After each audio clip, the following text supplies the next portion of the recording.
سندھ ملا فورم ضلع ٹھٹہ کی جانب سے ملا فورم سندھ کے سینئر نائب صدر آدم گندرو کے ذہین شہید بیٹے اسامہ آدم گندرو کی یاد میں تعزیتی پروگرام 26 اگست آج مکلی پریس کلب ٹھٹہ میں منعقد کیا گیا، جس میں سندھ ملا فورم کے رہنماؤں، جماعت اسلامی کے کارکنان سمیت بڑی تعداد میں سیاسی، سماجی و علمی ادبی رہنماؤں نے شرکت کر کے شہید اسامہ آدم گندرو کی خدمتوں اور ان کی زندگی پہ روشنی ڈالی۔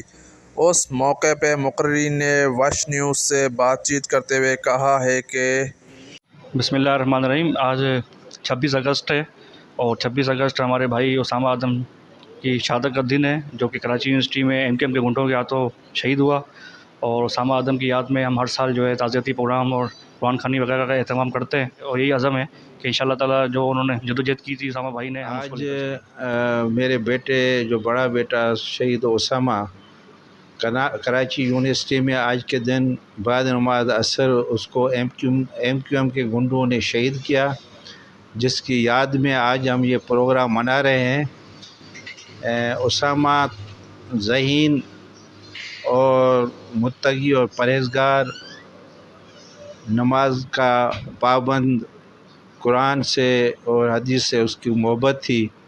وہ اسلامی جمعیت طلبہ پاکستان کا رکن تھا اور تمام شریف اور کم گو تھا، لوگوں کو دکھوں سکھوں میں ان کی مدد کرنا۔ بسم اللہ تعالی جل جلالہ۔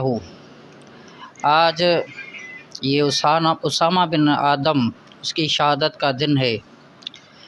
یہ جماعت اسلامی کی ایک تنظیم ہے، اسٹوڈنٹ اسلامی جمعیت طلبہ، ان کے رکن تھے، کراچی میں شہید ہو گئے تھے، ایم کیو ایم کے گھنڈوں نے اس کو شہید کیا تھا۔ اور اسامہ نے اسلام کی خدمت کی، اسلام کی خدمت میں اس نے اپنی جان دے دی، یہ حقیقی شہادت ہے۔ پروگرام میں شہید اسامہ بن آدم گندرو کی مغفرت کے لیے دعائیں مانگی گئی۔ تنویر علی، وش نیوز، ٹھٹہ۔